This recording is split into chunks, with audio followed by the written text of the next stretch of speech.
ਸਤਿ ਸ਼੍ਰੀ ਅਕਾਲ ਜੀ। ਦਾ ਖਾਲਸ ਟੀਵੀ ਦੇਖ ਰਹੇ ਸਾਰੇ ਦਰਸ਼ਕਾਂ ਦਾ ਬਹੁਤ-ਬਹੁਤ ਸਵਾਗਤ ਹੈ। ਪੰਜਾਬ, ਭਾਰਤ ਅਤੇ ਦੁਨੀਆ ਭਰ ਦੇ ਪ੍ਰਾਈਮ ਟਾਈਮ ਦੇ ਨਾਲ ਮੈਂ ਹਰਸ਼ਰਨ ਕੌਰ। ਦਿੱਲੀ ਪੁਲਿਸ ਨੂੰ ਹੁਣ ਦੀਪ ਸਿੱਧੂ ਦਾ 7 ਦਿਨਾਂ ਦਾ ਪੁਲਿਸ ਰਿਮਾਂਡ ਵੀ ਮਿਲ ਗਿਆ। ਦਿੱਲੀ ਹਿੰਸਾ ਦੇ ਮਾਮਲੇ ਵਿੱਚ ਸੁਪਰੀਮ ਕੋਰਟ ਨੇ ਸ਼ਸ਼ੀ ਥਰੂਰ, ਰਾਜਦੀਪ ਸਰਦੇਸਾਈ ਅਤੇ ਹੋਰਨਾਂ ਪੱਤਰਕਾਰਾਂ ਦੀ ਗ੍ਰਿਫਤਾਰੀ ਤੇ ਰੋਕ ਲਾ ਦਿੱਤੀ ਹੈ। ਕਿਸਾਨੀ ਸੰਘਰਸ਼ ਦਰਮਿਆਨ ਹਰਿਆਣਾ ਦੇ 2 ਹੋਰ ਕਿਸਾਨਾਂ ਦੇ ਸਿੰਘੂ ਅਤੇ ਟਿੱਕਰੀ ਬਾਰਡਰ ਤੇ ਮੌਤ ਹੋ ਗਈ ਹੈ। 11 ਫਰਵਰੀ ਨੂੰ ਜਗਰਾਉਂ ਦੇ ਵਿੱਚ ਸੰਯੁਕਤ ਕਿਸਾਨ ਮੋਰਚਾ ਮਹਾ ਰੈਲੀ ਕਰੇਗਾ। ਇਸ ਵਿੱਚ ਬਲਵੀਰ ਸਿੰਘ ਰਾਜੀਵਾਲ, ਕੁਲਵੰਤ ਸਿੰਘ ਸੰਧੂ, ਡਾਕਟਰ ਦਰਸ਼ਨਪਾਲ ਅਤੇ ਮਨਧੀਰ ਸਿੰਘ ਧਨੇਰ ਮੁੱਖ ਬੁਲਾਰੇ ਹੋਣਗੇ। ਉੱਤਰਾਖੰਡ ਤਰਾਸਦੀ ਵਿੱਚ ਹੁਣ ਤੱਕ 31 ਕਾਮਿਆਂ ਦੀਆਂ ਲਾਸ਼ਾਂ ਕੱਢ ਲਈਆਂ ਗਈਆਂ ਨੇ। ਹਾਲੇ ਵੀ 170 ਤੋਂ ਵੱਧ ਲਾਪਤਾ ਨੇ। ਖੱਟਰ ਨੇ 11 ਕਰੋੜ ਰੁਪਏ ਦੀ ਮਦਦ ਉੱਤਰਾਖੰਡ ਨੂੰ ਭੇਜੀ ਹੈ। ਰਾਜ ਸਭਾ ਦੇ ਵਿੱਚ ਗੁਲਾਮ ਨਬੀ ਆਜ਼ਾਦ ਨੇ ਕਿਹਾ ਕਿ ਹਿੰਦੁਸਤਾਨੀ ਮੁਸਲਮਾਨ ਹੋਣ ਤੇ ਮੈਨੂੰ ਮਾਣ ਹੈ। ਪ੍ਰਧਾਨ ਮੰਤਰੀ ਨਰਿੰਦਰ ਮੋਦੀ ਤੇ ਗੁਲਾਮ ਨਬੀ ਆਜ਼ਾਦ ਭਾਵੁਕ ਹੋ ਗਏ ਕਿਉਂਕਿ ਗੁਲਾਮ ਨਬੀ ਆਜ਼ਾਦ ਰਾਜ ਸਭਾ ਚੋਂ ਅਲਵਿਦਾ ਹੋਣ ਵਾਲੇ ਨੇ। ਕੇਂਦਰ ਸਰਕਾਰ ਨੇ ਲੋਕ ਸਭਾ ਦੇ ਵਿੱਚ ਦੱਸਿਆ ਕਿ 2015 ਤੋਂ 2019 ਦੇ ਦਰਮਿਆਨ 6,76,000 ਤੋਂ ਵੱਧ ਭਾਰਤੀ ਲੋਕਾਂ ਨੇ ਦੇਸ਼ ਦੀ ਨਾਗਰਿਕਤਾ ਛੱਡ ਦਿੱਤੀ ਹੈ। ਕੇਂਦਰੀ ਗ੍ਰਹਿ ਰਾਜ ਮੰਤਰੀ ਨਿਤਿਆਨੰਦ ਰਾਏ ਨੇ ਦੱਸਿਆ ਕਿ ਇਹਨਾਂ ਲੋਕਾਂ ਨੇ ਹੋਰ ਦੇਸ਼ਾਂ ਦੀ ਨਾਗਰਿਕਤਾ ਹਾਸਲ ਕਰ ਲਈ ਹੈ। ਉਹਨਾਂ ਇਹ ਵੀ ਦੱਸਿਆ ਕਿ 1.25 ਕਰੋੜ ਦੇ ਕਰੀਬ ਭਾਰਤੀ ਵਿਦੇਸ਼ਾਂ ਦੇ ਵਿੱਚ ਵਸ ਰਹੇ ਨੇ। 9 ਸਾਲ ਦੀ ਕੌਮਾਂਤਰੀ ਨਿੱਕੀ ਵਾਤਾਵਰਣ ਕਾਰਕੁਨ ਲਿਸੀਪ੍ਰਿਆ ਨੇ ਦੁਨੀਆ ਭਰ ਵਿੱਚ ਅਡਾਨੀ ਦੀਆਂ ਕੋਲੇ ਦੀਆਂ ਖਾਣਾਂ ਬੰਦ ਕਰਕੇ ਧਰਤੀ ਬਚਾਉਣ ਦੀ ਮੰਗ ਚੁੱਕੀ ਹੈ। ਪੰਜਾਬ, ਭਾਰਤ ਅਤੇ ਦੁਨੀਆ ਭਰ ਦੇ ਪ੍ਰਾਈਮ ਟਾਈਮ ਦੇ ਵਿੱਚ ਸਭ ਤੋਂ ਪਹਿਲਾਂ ਪੰਜਾਬ ਦੀਆਂ ਅਹਿਮ ਖਬਰਾਂ।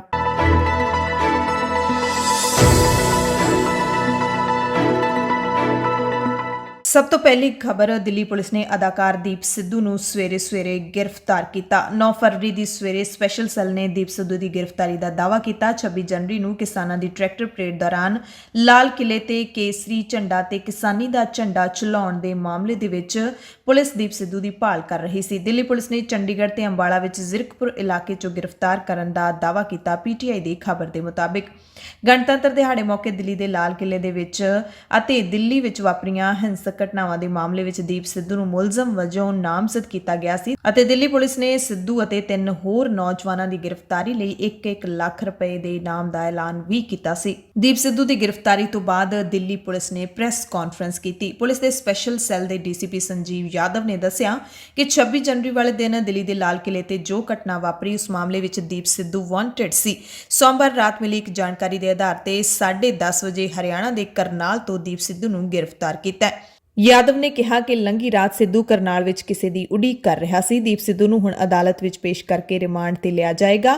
ਕ੍ਰਾਈਮ ਬ੍ਰਾਂਚ ਵੱਲੋਂ ਹੁਣ ਇਸ ਮਾਮਲੇ ਦੀ ਜਾਂਚ ਕੀਤੀ ਜਾਏਗੀ। ਪੁਲਿਸ ਮੁਤਾਬਿਕ ਇਹ ਪਤਾ ਲੱਗਿਆ ਕਿ ਦੀਪ ਸਿੱਧੂ ਦੀਆਂ ਸੋਸ਼ਲ ਮੀਡੀਆ ਤੇ ਪੋਸਟਾਂ ਅਮਰੀਕਾ ਤੋਂ ਪੈ ਰਹੀਆਂ ਸੀ। DCP ਸੰਜੀਵ ਯਾਦਵ ਨੇ ਦੱਸਿਆ ਕਿ 26 ਤਰੀਕ ਤੋਂ ਬਾਅਦ ਦੀਪ ਸਿੱਧੂ ਭੱਜਣ ਦੀ ਕੋਸ਼ਿਸ਼ ਕਰ ਰਿਹਾ ਸੀ, ਫਰਾਰ ਸੀ, ਪਰ ਲੰਘੀ ਰਾਤ ਉਸ ਨੂੰ ਫੜ ਲਿਆ ਗਿਆ। ਕ੍ਰਾਈਮ ਬ੍ਰਾਂਚ ਮਾਮਲੇ ਦੀ ਜਾਂਚ ਕਰੇਗੀ ਕਿ ਹੋਰ ਕਿਹੜੇ ਲੋਕ ਇਸ ਮਾਮਲੇ ਵਿੱਚ ਸ਼ਾਮਲ ਸਨ। DCP ਮੁਤਾਬਿਕ ਦੀਪ ਸਿੱਧੂ ਤੇ ਇਲਜ਼ਾਮ ਹੈ ਕਿ ਉਸਨੇ 25 ਤੇ 26 ਤਰੀਕ ਨੂੰ ਪ੍ਰਦਰਸ਼ਨਕਾਰੀਆਂ ਨੂੰ ਭੜਕਾਇਆ ਹੈ। ਕ੍ਰਾਈਮ ਬ੍ਰਾਂਚ ਵਿਸਥਾਰ ਦੇ ਵਿੱਚ ਦੀਪ ਸਿੱਧੂ ਤੋਂ ਪੁੱਛਗਿੱਛ ਕਰੇਗੀ ਅਤੇ ਜਾਂਚ ਵਿੱਚ ਦਿੱਲੀ ਪੁਲਿਸ ਵੱਲੋਂ ਸਹਿਯੋਗ ਵੀ ਕੀਤਾ ਜਾਏਗਾ। ਦਿੱਲੀ ਪੁਲਿਸ ਦੇ PRO ਚਿਨਮਯ ਬਿਸਵਾਲ ਨੇ ਦੱਸਿਆ ਕਿ 26 ਜਨਵਰੀ ਨੂੰ ਲਾਲ ਕਿਲਾ ਤੇ ਹੋਰਨਾਂ ਹਿੱਸਿਆਂ ਦੇ ਵਿੱਚ ਹਿੰਸਾ ਹੋਈ ਸੀ। ਉਸ ਵਿੱਚ ਦੀਪ ਸਿੱਧੂ ਨੇ ਮੁੱਖ ਭੂਮਿਕਾ ਨਿਭਾਈ ਸੀ। ਇਸ ਦੀਆਂ ਤਸਵੀਰਾਂ ਜਨਤਕ ਨੇ। ਦਿੱਲੀ ਪੁਲਿਸ ਦੇ ਸਪੈਸ਼ਲ ਸੈੱਲ ਦੀ ਟੀਮ ਨੇ ਦੀਪ ਸਿੱਧੂ ਨੂੰ ਗ੍ਰਿਫਤਾਰ ਕੀਤਾ ਹੈ। ਅੱਗੇ ਜਾਂਚ ਜਾਰੀ ਹੈ। ਉਸ ਤੋਂ ਬਾਅਦ ਦੀਪ ਸਿੱਧੂ ਨੂੰ 30 ਹਜ਼ਾਰੀ ਕੋਰਟ ਦੇ ਵਿੱਚ ਪੇਸ਼ ਕੀਤਾ ਗਿਆ। ਪੇਸ਼ੀ ਤੋਂ ਬਾਅਦ ਦੀਪ ਸਿੱਧੂ ਨੂੰ 7 ਦਿਨਾਂ ਦੇ ਪੁਲਿਸ ਰਿਮਾਂਡ ਤੇ ਅਦਾਲਤ ਨੇ ਭੇਜ ਦਿੱਤਾ। ਦੀਪ ਸਿੱਧੂ ਦੇ ਵਕੀਲ ਨੇ ਸਿੱਧੂ ਦੀ ਦਿੱਲੀ ਪੁਲਿਸ ਦੀ ਹਿਰਾਸਤ ਬਾਰੇ ਪਟੀਸ਼ਨ ਦਾ ਵਿਰੋਧ ਵੀ ਕੀਤਾ। ਦੀਪ ਸਿੱਧੂ ਦੀ ਗ੍ਰਿਫਤਾਰੀ ਤੋਂ ਬਾਅਦ ਹੋਰ ਕੋਈ ਕਿਸਾਨ ਲੀਡਰ ਤਾਂ ਨਹੀਂ ਬੋਲਿਆ, ਪਰ ਮਾਨਸਾ ਤੋਂ ਪੰਜਾਬ ਕਿਸਾਨ ਯੂਨੀਅਨ ਦੇ ਪ੍ਰਧਾਨ ਰੁਲਦੂ ਸਿੰਘ ਨੇ ਗ੍ਰਿਫਤਾਰੀ ਤੇ ਬੋਲਦਿਆਂ ਕਿਹਾ ਕਿ ਸਰਕਾਰ ਦੀਪ ਸਿੱਧੂ ਨੂੰ ਦਿੱਲੀ ਦੇ ਲਾਲ ਕਿਲੇ ਤੱਕ ਵਰਤਦੀ ਰਹੀ ਤੇ ਹੁਣ ਸਰਕਾਰ ਨੇ ਉਸੇ ਤੇ ਝੂਠਾ ਪਰਚਾ ਕਰਕੇ ਉਸ ਨੂੰ ਬੰਦ ਕਰ ਦਿੱਤਾ। ਸਰਕਾਰ ਪਹਿਲਾਂ ਨੌਜਵਾਨਾਂ ਨੂੰ ਵਰਤਦੀ ਹੈ, ਫਿਰ ਉਹਨਾਂ ਤੇ ਪਰਚੇ ਦਰਜ ਕਰਦੀ ਹੈ। ਸਰਕਾਰਾਂ ਦਾ ਇਹੀ ਕੰਮ ਹੈ। ਸਰਕਾਰ ਵੱਲੋਂ ਜਿੰਨੇ ਵੀ ਨੌਜਵਾਨਾਂ ਤੇ ਪਰਚੇ ਦਰਜ ਕੀਤੇ ਗਏ ਨੇ ਉਹਨਾਂ ਦੀ ਅਸੀਂ ਨਿਖੇਧੀ ਕਰਦੇ ਹਾਂ। ਹਾਲਾਂਕਿ ਕਈ TV ਚੈਨਲਾਂ ਨੇ ਇਹ ਬਿਆਨ ਵੀ ਚਲਾਇਆ ਕਿ ਰੁਲਦੂ ਸਿੰਘ ਮਾਨਸਾ ਨੇ ਦੀਪ ਸਿੱਧੂ ਦੀ ਗ੍ਰਿਫਤਾਰੀ ਤੇ ਖੁਸ਼ੀ ਜ਼ਾਹਿਰ ਕਰਦਿਆਂ ਕਿਹਾ ਕਿ ਦੀਪ ਸਿੱਧੂ ਚੰਗਾ ਹੋਇਆ ਫੜਿਆ ਗਿਆ, ਉਸਨੇ ਸਾਡੇ ਅੰਦੋਲਨ ਨੂੰ ਬਦਨਾਮ ਕੀਤਾ। ਦੀਪ ਸਿੱਧੂ ਦੀ ਗ੍ਰਿਫਤਾਰੀ ਤੋਂ ਬਾਅਦ ਲੱਖਾ ਸਿਧਾਣਾ ਵੀ ਲਾਈਵ ਹੋਇਆ। ਲੱਖਾ ਸਿਧਾਣਾ ਦੇ ਖਿਲਾਫ ਵੀ ਪੁਲਿਸ ਨੇ ਕਈ ਧਾਰਾਵਾਂ ਤਹਿਤ ਪਰਚਾ ਦਰਜ ਕੀਤਾ ਅਤੇ ਲੱਖਾ ਸਿਧਾਣਾ ਨੂੰ ਵੀ ਪੁਲਿਸ ਲੱਭ ਰਹੀ ਹੈ। ਲੱਖਾ ਨੇ ਲਾਈਵ ਹੋ ਕੇ ਕਿਹਾ ਕਿ ਇਹ ਵੇਲਾ ਏਕੇ ਦਾ ਹੈ, ਜਿਹੜੇ ਰੁੱਸ ਗਏ ਨੇ ਉਹਨਾਂ ਨੂੰ ਮੋੜ ਲਿਆਉਣਾ ਚਾਹੀਦਾ ਹੈ ਕਿਉਂਕਿ ਮਸਲਾ ਪੰਜਾਬ ਦਾ ਹੈ। ਲੱਖੇ ਨੇ ਲੋਕਾਂ ਨੂੰ ਅਪੀਲ ਕਰਦੇ ਹੋਏ ਕਿਹਾ ਕਿ ਇਹ ਵੇਲਾ ਕਿਸਾਨ ਮੋਰਚੇ ਨਾਲ ਖੜਨ ਦਾ ਹੈ ਕਿਉਂਕਿ ਬਹੁਤ ਗੱਲਾਂ ਇਸ ਕਿਸਾਨੀ ਘੋਲ ਦੇ ਖਿਲਾਫ ਲਿਖੀਆਂ ਜਾ ਰਹੀਆਂ ਨੇ ਜਿਸ ਕਾਰਨ ਘੋਲ ਨੂੰ ਨੁਕਸਾਨ ਹੋ ਰਿਹਾ ਹੈ।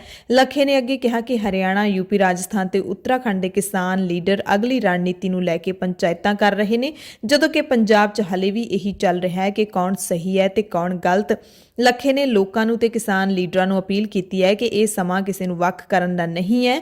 ਉਸਨੇ ਕਿਹਾ ਹੁਣ ਇਹ ਚਾਹੀਦਾ ਹੈ ਕਿ ਜਿਹੜੇ ਕਿਸਾਨ ਲੀਡਰਾਂ ਨੂੰ ਵੱਖ ਕੀਤਾ ਗਿਆ ਜਾਂ ਫਿਰ ਜਿਹੜੇ ਵੀ ਵੱਖ ਹੋ ਕੇ ਚੱਲ ਰਹੇ ਨੇ ਉਹਨਾਂ ਨੂੰ ਵੀ ਨਾਲ ਲੈ ਕੇ ਚੱਲਣਾ ਚਾਹੀਦਾ ਹੈ ਤਾਂ ਹੀ ਸੰਘਰਸ਼ ਕਾਮਯਾਬ ਹੋ ਸਕੇਗਾ। ਦੱਸ ਦਈਏ ਕਿ ਲੰਘੇ ਦਿਨੀ ਸੰਯੁਕਤ ਕਿਸਾਨ ਮੋਰਚੇ ਦੇ ਵਿੱਚੋਂ 2 ਕਿਸਾਨ ਲੀਡਰਾਂ ਸੁਰਜੀਤ ਸਿੰਘ ਫੂਲ ਅਤੇ ਹਰਪਾਲ ਸਿੰਘ ਸੰਘਾ ਨੂੰ ਮੋਰਚੇ ਦੇ ਵਿੱਚੋਂ ਕੱਢ ਦਿੱਤਾ ਗਿਆ, ਯਾਨੀ ਕਿ ਸੰਯੁਕਤ ਕਿਸਾਨ ਮੋਰਚੇ ਦੇ ਵਿੱਚੋਂ ਕੱਢ ਦਿੱਤਾ ਗਿਆ।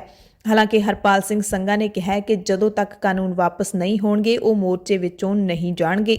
ਇਸੇ ਦਰਮਿਆਨ ਜ਼ੀਰਕਪੁਰ ਦੇ ਐਸਐਚਓ ਓਂਕਾਰ ਸਿੰਘ ਨੇ ਵੀ ਖੁਲਾਸਾ ਕੀਤਾ ਕਿ ਦੀਪ ਸਿੱਧੂ ਦੀ ਗ੍ਰਿਫਤਾਰੀ ਬਾਰੇ ਜ਼ੀਰਕਪੁਰ ਦੀ ਪੁਲਿਸ ਨੂੰ ਕੋਈ ਸੂਚਨਾ ਨਹੀਂ ਦਿੱਤੀ ਗਈ। ਐਸਐਚਓ ਨੇ ਕਿਹਾ ਕਿ ਸਾਨੂੰ ਤਾਂ ਮੀਡੀਆ ਦੇ ਜ਼ਰੀਏ ਹੀ ਇਸ ਦੀ ਜਾਣਕਾਰੀ ਮਿਲੀ ਹੈ। ਜ਼ੀਰਕਪੁਰ ਪੁਲਿਸ ਕਿਸੇ ਵੀ ਤਰੀਕੇ ਨਾਲ ਕਿਸੇ ਵੀ ਰੇਡ ਦੇ ਵਿੱਚ ਸ਼ਾਮਲ ਨਹੀਂ ਹੋਈ ਹੈ। ਕਾਂਗਰਸ ਨੇ ਖੇਤੀ ਕਾਨੂੰਨਾਂ ਖਿਲਾਫ ਲੜਾਈ ਵਿੱਢਦਿਆਂ ਪੰਜਾਬ ਕਾਂਗਰਸ ਦੇ 8 ਸੰਸਦ ਮੈਂਬਰਾਂ ਨੇ ਲੋਕ ਸਭਾ ਦੇ ਵਿੱਚ ਪ੍ਰਾਈਵੇਟ ਮੈਂਬਰਸ ਬਿੱਲ ਲਿਆਉਣ ਦਾ ਫੈਸਲਾ ਕੀਤਾ ਹੈ। ਖੇਤੀ ਕਾਨੂੰਨਾਂ ਦੇ ਖਿਲਾਫ ਕਾਂਗਰਸ ਦੇ ਸੰਸਦ ਮੈਂਬਰ ਮਨੀਸ਼ ਤਿਵਾੜੀ ਨੇ ਕਿਹਾ ਕਿ ਅਸੀਂ 3 ਖੇਤੀ ਕਾਨੂੰਨਾਂ ਨੂੰ ਰੱਦ ਕਰਵਾਉਣ ਦੇ ਲਈ ਪ੍ਰਾਈਵੇਟ ਮੈਂਬਰਸ ਬਿੱਲ ਸਦਨ ਦੇ ਵਿੱਚ ਪੇਸ਼ ਕਰਾਂਗੇ। ਜਿਸ ਤਰ੍ਹਾਂ ਪੰਜਾਬ ਵਿਧਾਨ ਸਭਾ 'ਚ ਕਾਨੂੰਨ ਪੇਸ਼ ਕੀਤੇ ਗਏ ਨੇ ਉਸੇ ਤਰ੍ਹਾਂ ਹੀ ਇੱਕ ਰਿਪੀਲਿੰਗ ਅਤੇ ਅਮੈਂਡਿੰਗ ਐਕਟ 2021 ਲੋਕ ਸਭਾ ਦੇ ਵਿੱਚ ਅਸੀਂ ਰੱਖਾਂਗੇ। ਪੰਜਾਬ ਦੇ ਸੰਸਦ ਮੈਂਬਰਾਂ ਦੇ ਇਸ ਗਰੁੱਪ ਦੇ ਵਿੱਚ ਮਹਾਰਾਣੀ ਪ੍ਰਨੀਤ ਕੌਰ, ਜਸਬੀਰ ਸਿੰਘ, ਸੰਤੋਖ ਚੌਧਰੀ, ਰਵਨੀਤ ਸਿੰਘ ਬਿੱਟੂ ਵੀ ਸ਼ਾਮਲ ਹੋਣਗੇ। ਪ੍ਰਾਈਵੇਟ ਮੈਂਬਰ ਬਿੱਲ ਦੇ ਜ਼ਰੀਏ ਵੀ ਸੰਸਦ ਮੈਂਬਰ ਕਿਸੇ ਵੀ ਮੁੱਦੇ ਤੇ ਕਾਨੂੰਨ ਬਣਾਉਣ ਲਈ ਬਿੱਲ ਪੇਸ਼ ਕਰ ਸਕਦੇ ਹੁੰਦੇ ਨੇ ਤੇ ਇਸ ਦਾ ਅਧਿਕਾਰ ਸੰਸਦ ਮੈਂਬਰਾਂ ਨੂੰ ਹੁੰਦਾ ਹੈ। ਇਸ ਕਰਕੇ ਪ੍ਰਾਈਵੇਟ ਮੈਂਬਰਸ ਬਿੱਲ ਲਿਆਉਣ ਦਾ ਕਾਂਗਰਸ ਦੇ 8 ਸੰਸਦ ਮੈਂਬਰਾਂ ਨੇ ਐਲਾਨ ਕੀਤਾ। ਭਾਰਤੀ ਕਿਸਾਨ ਯੂਨੀਅਨ ਏਕਤਾ ਉਗਰਾਹਾਂ ਨੇ ਪੰਜਾਬ ਦੇ ਮੁੱਖ ਮੰਤਰੀ ਕੈਪਟਨ ਅਮਰਿੰਦਰ ਸਿੰਘ ਵੱਲੋਂ ਆਹਲੂਵਾਲੀਆ ਕਮੇਟੀ ਦੀਆਂ ਖੇਤੀ ਸੈਕਟਰ ਲਈ ਕੀਤੀਆਂ ਸਿਫਾਰਸ਼ਾਂ ਰੱਦ ਕਰਨ ਦੇ ਬਿਆਨ ਨੂੰ ਕਿਸਾਨ ਸੰਘਰਸ਼ ਦੇ ਦਬਾਅ ਦਾ ਅਸਰ ਕਿਹਾ ਹੈ। ਉਗਰਾਹਾਂ ਜਥੇਬੰਦੀ ਦੇ ਸੂਬਾ ਪ੍ਰਧਾਨ ਜੋਗਿੰਦਰ ਸਿੰਘ ਉਗਰਾਹਾਂ ਨੇ ਕਿਹਾ ਕਿ ਮੋਦੀ ਸਰਕਾਰ ਵਾਂਗੂ ਪੰਜਾਬ ਦੀ ਕੈਪਟਨ ਸਰਕਾਰ ਨੇ ਵੀ ਕਰੋਨਾ ਸੰਕਟ ਦਾ ਲਾਹਾ ਲੈ ਕੇ ਅਖੌਤੀ ਆਰਥਿਕ ਸੁਧਾਰਾਂ ਦੇ ਕਈ ਵੱਡੇ ਕਦਮ ਚੁੱਕਣ ਲਈ ਆਹਲੂਵਾਲੀਆ ਕਮੇਟੀ ਦਾ ਗਠਨ ਕੀਤਾ ਸੀ, ਜਿਸ ਖਿਲਾਫ ਜਥੇਬੰਦੀ ਵੱਲੋਂ ਜ਼ੋਰਦਾਰ ਵਿਰੋਧ ਵੀ ਪ੍ਰਗਟ ਕੀਤਾ ਗਿਆ ਸੀ ਤੇ ਹੁਣ ਮੋਦੀ ਹਕੂਮਤ ਦੇ ਖਿਲਾਫ ਉੱਠੇ ਹੋਏ ਜ਼ੋਰਦਾਰ ਸੰਘਰਸ਼ ਦੇ ਦਬਾਅ ਹੇਠ ਕੈਪਟਨ ਹਕੂਮਤ ਨੂੰ ਇਸ ਕਮੇਟੀ ਦੀਆਂ ਕਿਸਾਨ ਵਿਰੋਧੀ ਸਿਫਾਰਸ਼ਾਂ ਲਾਗੂ ਕਰਨ ਤੋਂ ਪਿੱਛੇ ਹਟਣਾ ਪਿਆ, ਜੋ ਕਿ ਸਾਡੇ ਸੰਘਰਸ਼ ਦੀ ਜਿੱਤ ਹੈ। ਉਗਰਾਹਾਂ ਨੇ ਕਿਹਾ ਕਿ ਇਸ ਕਮੇਟੀ ਦੀਆਂ ਮਜ਼ਦੂਰਾਂ, ਮੁਲਾਜ਼ਮਾਂ ਤੇ ਹੋਰਨਾਂ ਵਰਗਾਂ ਲਈ ਕੀਤੀਆਂ ਸਿਫਾਰਸ਼ਾਂ ਵੀ ਲੋਕ ਵਿਰੋਧੀ ਸਨ ਤੇ ਇਸ ਦੀਆਂ ਸਮੁੱਚੀਆਂ ਸਿਫਾਰਸ਼ਾਂ ਨੂੰ ਹੀ ਰੱਦ ਕੀਤਾ ਜਾਣਾ ਚਾਹੀਦਾ ਹੈ। ਜੋਗਿੰਦਰ ਸਿੰਘ ਨੇ ਕਿਹਾ ਕਿ ਕੈਪਟਨ ਹਕੂਮਤ ਵੱਲੋਂ APMC ਐਕਟ ਵਿੱਚ ਕੀਤੀਆਂ ਸੋਧਾਂ ਨਾਲ ਸਰਕਾਰੀ ਮੰਡੀ ਢਾਂਚੇ ਨੂੰ ਕਮਜ਼ੋਰ ਕਰਨ ਦੇ ਕਦਮ ਵੀ ਵਾਪਸ ਲਏ ਜਾਣੇ ਚਾਹੀਦੇ ਨੇ ਤੇ ਇਹ ਸੋਧਾਂ ਘੋਰ ਕਿਸਾਨ ਵਿਰੋਧੀ ਨੇ। ਸਰਕਾਰੀ ਮੰਡੀਆਂ 'ਚ ਪ੍ਰਾਈਵੇਟ ਵਪਾਰੀਆਂ ਹੱਥੋਂ ਕਿਸਾਨਾਂ ਦੀ ਲੁੱਟ ਦਾ ਇਹ ਸੋਧਾਂ ਰਾਹ ਖੋਲ੍ਹਦੀਆਂ ਨੇ। ਪੰਜਾਬ ਦੇ ਸਰਕਾਰੀ ਮੰਡੀ ਕਾਨੂੰਨ ਅੰਦਰ ਇਹ ਸੋਧਾਂ ਮੋਦੀ ਹਕੂਮਤ ਦੀਆਂ ਹਦਾਇਤਾਂ ਤੇ ਕੀਤੀਆਂ ਗਈਆਂ ਨੇ। ਇਹ ਸੋਧਾਂ ਵਾਪਸ ਨਾ ਲੈਣ ਦੀ ਸੂਰਤ ਵਿੱਚ ਕੈਪਟਨ ਹਕੂਮਤ ਨੂੰ ਕਿਸਾਨਾਂ ਦੇ ਰੋਹ ਦਾ ਸਾਹਮਣਾ ਕਰਨਾ ਪਏਗਾ। ਕਿਸਾਨ ਮਜ਼ਦੂਰ ਸੰਘਰਸ਼ ਕਮੇਟੀ ਦੇ ਲੀਡਰਾਂ ਸਰਵਣ ਸਿੰਘ ਪੰਧੇਰ ਤੇ ਸਤਨਾਮ ਸਿੰਘ ਪੰਨੂ ਨੇ ਕਿਹਾ ਕਿ 29 ਜਨਵਰੀ ਨੂੰ ਸਿੰਘੂ ਬਾਰਡਰ ਤੇ ਸਾਡੇ ਕੈਂਪ ਤੇ ਹਮਲਾ ਕਰਨ ਵਾਲੇ ਦੰਗਾਕਾਰੀਆਂ ਦੇ ਖਿਲਾਫ ਕੇਂਦਰ ਸਰਕਾਰ ਦੀ ਸ਼ਹਿ ਤੇ ਪੁਲਿਸ ਨੇ ਕੋਈ ਕਾਰਵਾਈ ਨਹੀਂ ਕੀਤੀ। ਸਾਜ਼ਿਸ਼ ਤਹਿਤ ਬੇਦੋਸ਼ੇ ਕਿਸਾਨਾਂ ਨੂੰ ਜੇਲ੍ਹਾਂ ਦੇ ਵਿੱਚ ਡੱਕਣ ਦਾ ਨਵਾਂ ਯਤਨ ਮੋਦੀ ਸਰਕਾਰ ਕਰ ਰਹੀ ਹੈ। ਇਹਨਾਂ ਕਿਸਾਨ ਲੀਡਰਾਂ ਨੇ ਕਿਹਾ ਕਿ ਸਰਕਾਰ ਕਿਸਾਨਾਂ ਦੀ ਜਿਹੜੀ ਨਵੀਂ ਪਰਿਭਾਸ਼ਾ ਅੰਦੋਲਨ ਜੀਵੀ ਦੇ ਰਹੀ ਹੈ, ਇਹ ਅੰਨਦਾਤੇ ਦਾ ਅਪਮਾਨ ਕਰਨਾ ਹੈ। ਕਿਸਾਨ ਆਪਣੇ ਕਿੱਤੇ ਨੂੰ ਉਜੜਨ ਤੋਂ ਬਚਾਉਣ ਲਈ ਅੰਦੋਲਨ ਕਰ ਰਹੇ ਨੇ। ਇਹ ਅੰਦੋਲਨ ਕਰਨਾ ਅਣਖ ਦਾ ਸਵਾਲ ਨਹੀਂ ਹੈ, ਬਲਕਿ ਸਾਡੇ ਹੱਕਾਂ ਦੀ ਲੜਾਈ ਹੈ। ਗੱਲਬਾਤ ਤੋਂ ਪਹਿਲਾਂ ਸਰਕਾਰ ਆਮ ਵਰਗਾ ਮਾਹੌਲ ਪੈਦਾ ਕਰੇ। ਖੇਤੀ ਕਾਨੂੰਨਾਂ ਦੇ ਚੰਗੇ ਹੋਣ ਦੇ ਕੇਂਦਰ ਸਰਕਾਰ ਦੇ ਦਾਅਵੇ ਇਸੇ ਕਰਕੇ ਜ਼ਮੀਨੀ ਹਕੀਕਤ ਤੇ ਪੂਰੇ ਨਹੀਂ ਉਤਰਦੇ, ਕਿਉਂਕਿ ਅਮਰੀਕਾ ਵਿੱਚ ਇਹ ਖੇਤੀ ਮਾਡਲ ਪਹਿਲਾਂ ਹੀ ਲਾਗੂ ਹੋ ਕੇ ਫੇਲ ਹੋ ਚੁੱਕਿਆ ਹੈ। ਜਿੱਥੇ 1945 ਤੋਂ ਲੈ ਕੇ 2015 ਤੱਕ 40 ਲੱਖ ਕਿਸਾਨ ਖੇਤੀ ਖੇਤਰ ਤੋਂ ਬਾਹਰ ਹੋ ਚੁੱਕੇ ਨੇ।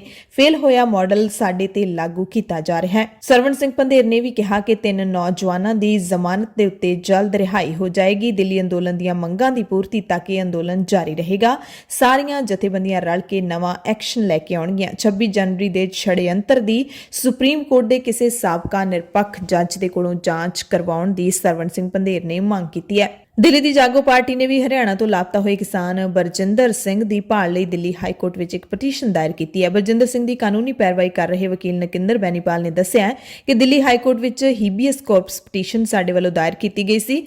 ਬਰਜਿੰਦਰ ਸਿੰਘ ਕੰਡੇਲਾ ਪਿੰਡ ਦਾ ਰਹਿਣ ਵਾਲਾ ਹੈ, ਜੋ ਕਿ 24 ਜਨਵਰੀ ਨੂੰ ਆਪਣੇ ਪਿੰਡ ਵਾਲਿਆਂ ਨਾਲ 26 ਜਨਵਰੀ ਦੀ ਟਰੈਕਟਰ ਪਰੇਡ 'ਚ ਹਿੱਸਾ ਲੈਣ ਵਾਸਤੇ ਦਿੱਲੀ ਆਇਆ ਸੀ ਤੇ ਸ਼ਾਂਤਮਈ ਪ੍ਰਦਰਸ਼ਨ ਵਿੱਚ ਹਿੱਸਾ ਲੈਂਦੇ ਹੋਏ ਨਾਂਗਲੋਈ ਦੇ ਨੇੜੇ ਪੁਲਿਸ ਦਾ ਲਾਠੀਚਾਰਜ ਹੋਇਆ ਤੇ ਬਰਜਿੰਦਰ ਦੇ ਪਿੰਡ ਵਾਲਿਆਂ ਨੇ ਉਸ ਦਿਨ ਬਰਜਿੰਦਰ ਨੂੰ ਨਾਂਗਲੋਈ ਦੇ ਨੇੜੇ ਤੇੜੇ ਹੀ ਵੇਖਿਆ ਸੀ। ਉਸ ਤੋਂ ਬਾਅਦ ਬਲਜਿੰਦਰ ਲਾਪਤਾ ਹੈ ਤੇ ਇਸ ਦੇ ਪਿੰਡ ਵਾਲਿਆਂ ਤੇ ਭਰਾ ਨੇ ਕਈ ਸ਼ਿਕਾਇਤਾਂ ਕੀਤੀਆਂ। ਨਾਂਗਲੋਈ ਥਾਣੇ ਵਿੱਚ ਵੀ ਗਏ ਪਰ ਉਹਨਾਂ ਨੇ ਲਾਪਤਾ ਹੋਣ ਵਾਲੀ ਸ਼ਿਕਾਇਤ ਦਰਜ ਕਰਨ ਤੋਂ ਹੀ ਇਨਕਾਰ ਕਰ ਦਿੱਤਾ। ਇਸ ਕਰਕੇ ਅਸੀਂ ਦਿੱਲੀ ਹਾਈ ਕੋਰਟ ਵਿੱਚ ਹੀਬੀਅਸ ਕੋਰਪਸ ਪਟੀਸ਼ਨ ਦਾਇਰ ਕੀਤੀ ਹੈ, ਜਿਸ ਦਾ ਜਸਟਿਸ ਮਿਰਦਲ ਤੇ ਜਸਟਿਸ ਬੰਬਾਨੀ ਦੀ ਬੈਂਚ ਨੇ ਨੋਟਿਸ ਲੈਂਦਿਆਂ ਪੁਲਿਸ ਨੂੰ ਇਸ ਵਿਅਕਤੀ ਬਾਰੇ ਪਤਾ ਲਾਉਣ ਦੇ ਹੁਕਮ ਦੇ ਦਿੱਤੇ ਨੇ। ਡੀਐਸਜੀਐਮਸੀ ਦੇ ਸਾਬਕਾ ਪ੍ਰਧਾਨ ਤੇ ਜਾਗੋ ਪਾਰਟੀ ਦੇ ਮੁਖੀ ਮਨਜੀਤ ਸਿੰਘ ਜੀਕੇ ਨੇ ਕਿਹਾ ਕਿ ਸਾਨੂੰ ਪਹਿਲਾਂ ਵੀ ਨੌਜਵਾਨਾਂ ਦੇ ਲਾਪਤਾ ਹੋਣ ਦੀਆਂ ਬਹੁਤ ਸਾਰੀਆਂ ਸ਼ਿਕਾਇਤਾਂ ਆ ਰਹੀਆਂ ਸੀ ਤੇ ਅਸੀਂ ਕੋਰਟ ਵਿੱਚ ਪਟੀਸ਼ਨ ਵੀ ਪਾਈ ਸੀ, ਪਰ ਕੋਰਟ ਨੇ ਕਿਹਾ ਸੀ ਕਿ ਜਦੋਂ ਤੱਕ ਇਹਨਾਂ ਦੇ ਖੂਨ ਦੇ ਰਿਸ਼ਤੇਦਾਰ ਸ਼ਿਕਾਇਤ ਦਰਜ ਨਹੀਂ ਕਰਵਾਉਣਗੇ ਉਦੋਂ ਤੱਕ ਅਸੀਂ ਕੋਈ ਕਾਰਵਾਈ ਨਹੀਂ ਕਰ ਸਕਦੇ। ਪਰ ਹੁਣ ਜਦੋਂ ਸਾਨੂੰ ਬਰਜਿੰਦਰ ਸਿੰਘ ਦੇ ਪਰਿਵਾਰ ਨੇ ਸ਼ਿਕਾਇਤ ਕੀਤੀ ਤਾਂ ਅਸੀਂ ਬਹੁਤ ਪਟੀਸ਼ਨਾਂ ਪਾ ਦਿੱਤੀਆਂ ਨੇ।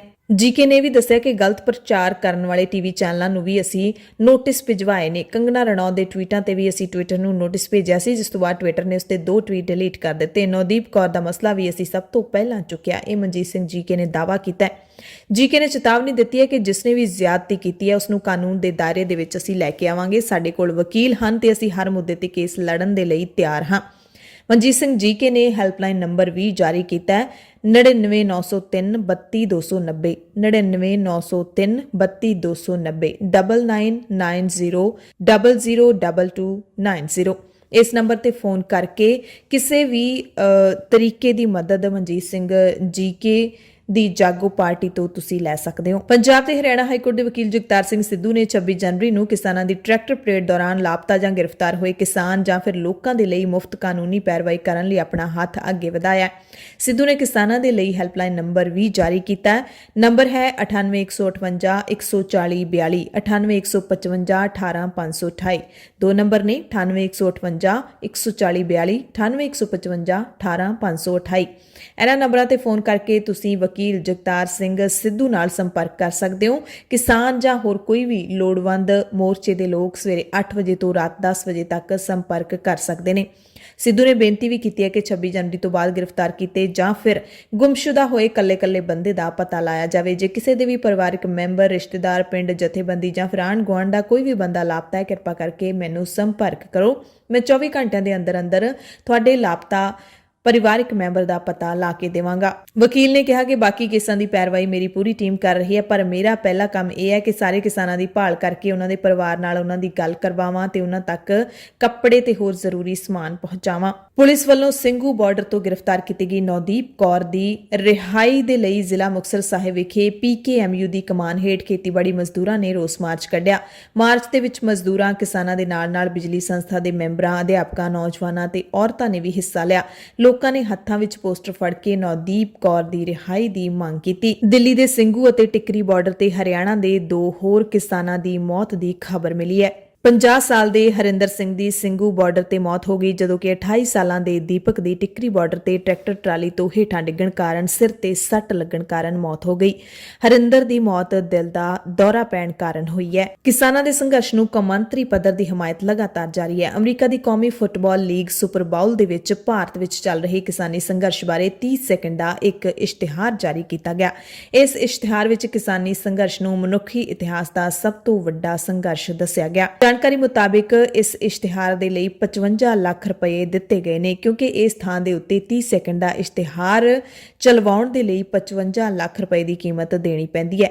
ਇਹ ਇਸ਼ਤਿਹਾਰ ਉਸ ਲੀਗ ਦੇ ਵਿੱਚ ਚੱਲਿਆ ਜੋ ਦੁਨੀਆ ਭਰ ਵਿੱਚ ਮਸ਼ਹੂਰ ਇਸ਼ਤਿਹਾਰਾਂ ਨੂੰ ਜਾਰੀ ਕਰਨ ਲਈ ਜਾਣਿਆ ਜਾਂਦਾ ਹੈ। ਹਾਲੇ ਤੱਕ ਇਹ ਸਪਸ਼ਟ ਨਹੀਂ ਹੋ ਸਕਿਆ ਕਿ ਇਸ਼ਤਿਹਾਰ ਵਾਸਤੇ ਪੈਸੇ ਕਿਹਨੇ ਦਿੱਤੇ ਨੇ, ਪਰ ਇਹ ਕੈਲੀਫੋਰਨੀਆ ਤੋਂ ਇਲਾਵਾ ਹੋਰ ਸੂਬਿਆਂ ਦੇ ਵਿੱਚ ਵੀ ਚਲਾਇਆ ਗਿਆ। ਇਸ਼ਤਿਹਾਰ ਦੇ ਵਿੱਚ ਮਾਰਟਿਨ ਲੂਥਰ ਕਿੰਗ ਜੂਨੀਅਰ ਦੇ ਬਿਆਨ ਦਾ ਹਵਾਲਾ ਵੀ ਦਿੱਤਾ ਗਿਆ। ਜਾਣਕਾਰੀ ਮੁਤਾਬਿਕ ਇਸ ਇਸ਼ਤਿਹਾਰ ਨੂੰ 10 ਕਰੋੜ ਤੋਂ ਵੱਧ ਲੋਕਾਂ ਨੇ ਵੇਖਿਆ ਹੈ। ਕਿਸਾਨ ਏਕਤਾ ਮੋਰਚੇ ਨੇ ਵੀ ਟਵਿੱਟਰ ਤੇ ਪੋਸਟ ਪਾ ਕੇ ਫ੍ਰੈਜ਼ਨੋ ਸਿੱਖ ਭਾਈਚਾਰੇ ਦਾ ਧੰਨਵਾਦ ਕਰਦਿਆਂ ਦੱਸਿਆ ਕਿ ਫ੍ਰੈਜ਼ਨੋ ਸਿਟੀ ਕਮਿਊਨਿਟੀ ਨੇ ਇਹ ਮਸ਼ਹੂਰੀ ਸੁਪਰ ਬਾਲ ਉੱਤੇ ਪੇਸ਼ ਕੀਤੀ। ਇਸ ਕਮਿਊਨਿਟੀ ਵੱਲੋਂ ਕਿਸਾਨੀ ਅੰਦੋਲਨ ਬਾਰੇ ਜਾਗਰੂਕਤਾ ਫੈਲਾਉਣਾ ਲੋਕਾਂ ਦੇ ਲਈ ਵਧੀਆ ਕੰਮ ਹੈ। ਸੁਪਰੀਮ ਕੋਰਟ ਨੇ 26 ਜਨਵਰੀ ਨੂੰ ਟਰੈਕਟਰ ਪਰੇਡ ਦੌਰਾਨ ਦਿੱਲੀ ਵਿੱਚ ਵਾਪਰੀਆਂ ਘਟਨਾਵਾਂ ਤੇ ਕਥਿਤ ਤੌਰ ਉੱਤੇ ਭੜਕਾਊ ਟਵੀਟ ਕਰਨ ਦੇ ਮਾਮਲੇ ਵਿੱਚ ਕਾਂਗਰਸੀ ਸੰਸਦ ਮੈਂਬਰ ਸ਼ਸ਼ੀ ਥਰੂਰ ਅਤੇ ਰਾਜਦੀਪ ਸਰਦੇਸਾਈ ਸਮੇਤ 6 ਪੱਤਰਕਾਰਾਂ ਖਿਲਾਫ ਦਰਜ FIR ਨੂੰ ਲੈ ਕੇ ਉਨ੍ਹਾਂ ਦੀ ਗ੍ਰਿਫਤਾਰੀ ਤੇ ਰੋਕ ਲਾ ਦਿੱਤੀ ਹੈ। ਚੀਫ ਜਸਟਿਸ SA ਬੋਬੜੇ ਦੀ ਅਗਵਾਈ ਵਾਲੇ ਬੈਂਚ ਨੇ ਥਰੂਰ, ਸਰਦੇਸਾਈ ਤੇ ਪੱਤਰਕਾਰ ਮ੍ਰਿਣਾਲ ਪਾਂਡੇ, ਜ਼ਫਰ ਆਗਾ, ਪ੍ਰੇਸ਼ਨਾਥ, ਵਿਨੋਦ ਕੇ ਜੋਸ ਅਤੇ ਅਨੰਤ ਨਾਥ ਦੀ ਪਟੀਸ਼ਨ ਤੇ ਕੇਂਦਰ ਤੇ ਹੋਰਨਾਂ ਨੂੰ ਨੋਟਿਸ ਭੇਜ ਕੇ ਜਵਾਬ ਵੀ ਮੰਗਿਆ।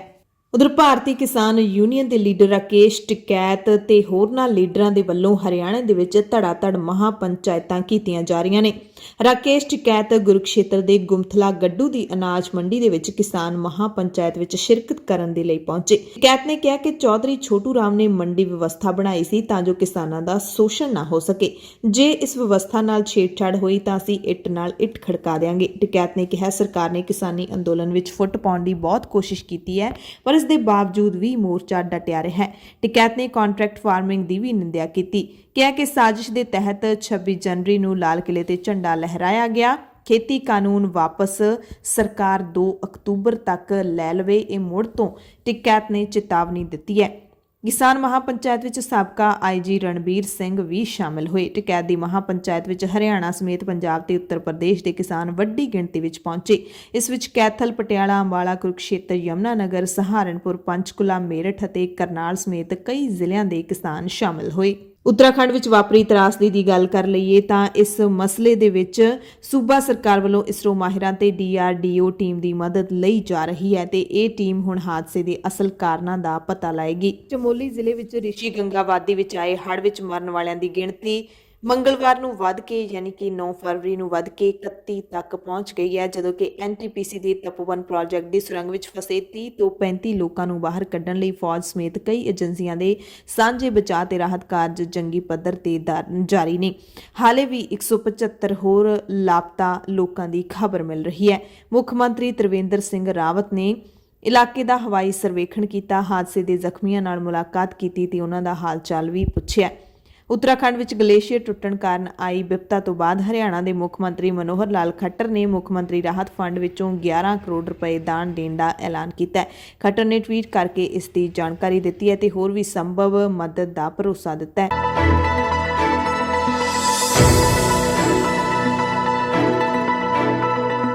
ਪ੍ਰਾਈਮ ਟਾਈਮ ਦੇ ਵਿੱਚ ਕੁਝ ਹੋਰ ਖਬਰਾਂ ਤੁਹਾਨੂੰ ਦੱਸ ਦਿੰਦੇ ਹਾਂ। ਕਸ਼ਮੀਰ ਵਾਦੀ ਦੇ ਵਿੱਚ ਬੰਦ ਨੂੰ ਰਲਵਾਂ ਮਿਲਵਾਂ ਹੁੰਗਾਰਾ ਮਿਲਿਆ। ਸੰਸਦ ਹਮਲੇ ਦੇ ਦੋਸ਼ੀ ਮੁਹੰਮਦ ਅਫਜ਼ਲ ਗੁਰੂ ਨੂੰ ਫਾਂਸੀ ਦੇਣ ਦੇ 8 ਸਾਲ ਪੂਰੇ ਹੋਣ ਮੌਕੇ ਕਸ਼ਮੀਰ ਵਿੱਚ ਬੰਦ ਦੇ ਦਿੱਤੇ ਸੱਦੇ ਦਾ ਰਲਵਾਂ ਮਿਲਵਾਂ ਅਸਰ ਦੇਖਣ ਨੂੰ ਮਿਲਿਆ। ਅਫਜ਼ਲ ਨੂੰ 9 ਫਰਵਰੀ 2013 ਦੇ ਵਿੱਚ ਤਿਹਾੜ ਜੇਲ੍ਹ ਵਿੱਚ ਫਾਂਸੀ ਦਿੱਤੀ ਗਈ ਸੀ। ਅਧਿਕਾਰੀਆਂ ਨੇ ਦੱਸਿਆ ਕਿ ਜੰਮੂ ਕਸ਼ਮੀਰ ਦੀ ਰਾਜਧਾਨੀ ਸ਼੍ਰੀਨਗਰ ਦੇ ਵਿੱਚ ਮੰਗਲਵਾਰ ਨੂੰ ਸਵੇਰੇ ਦੁਕਾਨਾਂ, ਪੈਟਰੋਲ ਪੰਪ ਤੇ ਹੋਰਨਾਂ ਕਾਰੋਬਾਰੀ ਅਦਾਰਿਆਂ ਨੂੰ ਲੋਕਾਂ ਨੇ ਬੰਦ ਰੱਖਿਆ, ਜਦੋਂ ਕਿ ਸੜਕਾਂ ਤੇ ਵੀ ਆਵਾਜਾਈ ਘੱਟ ਦਿਖੀ। ਨਿੱਜੀ ਕਾਰਾਂ, ਆਟੋ ਰਿਕਸ਼ਿਆਂ ਤੇ ਟੈਕਸੀਆਂ ਸ਼ਹਿਰ ਦੀਆਂ ਸੜਕਾਂ ਤੇ ਚੱਲਦੀਆਂ ਰਹੀਆਂ।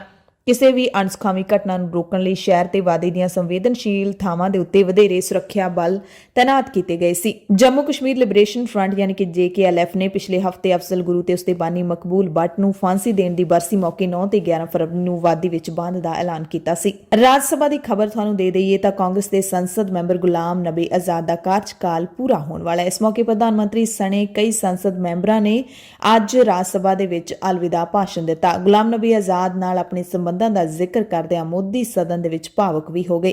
ਇਸ ਤੋਂ ਬਾਅਦ ਜਦੋਂ ਗੁਲਾਮ ਨਬੀ ਆਜ਼ਾਦ ਦੀ ਵਾਰੀ ਆਈ ਤਾਂ ਉਹ ਵੀ ਭਾਵੁਕ ਹੋ ਗਏ। ਆਜ਼ਾਦ ਨੇ ਕਿਹਾ ਕਿ ਮੈਂ ਖੁਸ਼ਕਿਸਮਤ ਹਾਂ ਕਿ ਮੈਂ ਪਾਕਿਸਤਾਨ ਨਹੀਂ ਗਿਆ, ਮੈਨੂੰ ਭਾਰਤੀ ਮੁਸਲਮਾਨ ਹੋਣ ਤੇ ਮਾਣ ਹੈ। ਉਹਨਾਂ ਕਿਹਾ ਕਿ ਇਸ ਮੁਲਕ ਦੇ ਮੁਸਲਮਾਨ ਸਭ ਤੋਂ ਵੱਧ ਖੁਸ਼ ਨੇ। ਵਿਦਾਇਗੀ ਭਾਸ਼ਣ ਜਦੋਂ ਪ੍ਰਧਾਨ ਮੰਤਰੀ ਨਰਿੰਦਰ ਮੋਦੀ ਨੇ ਦਿੱਤਾ ਤਾਂ ਉਹਨਾਂ ਨੇ ਕਿਹਾ ਕਿ ਗੁਲਾਮ ਨਬੀ ਆਜ਼ਾਦ ਇੱਕ ਬਿਹਤਰੀਨ ਦੋਸਤ ਨੇ। ਸਦਨ ਵਿੱਚ ਵਿਰੋਧੀ ਧਿਰ ਦੇ ਅਗਲੇ ਲੀਡਰ ਨੂੰ ਆਜ਼ਾਦ ਵੱਲੋਂ ਸਥਾਪਿਤ ਮਾਨਕਾਂ ਨੂੰ ਪੂਰਾ ਕਰਨ ਲਈ ਮੁਸ਼ਕਲਾਂ ਦਾ ਸਾਹਮਣਾ ਕਰਨਾ ਪਏਗਾ।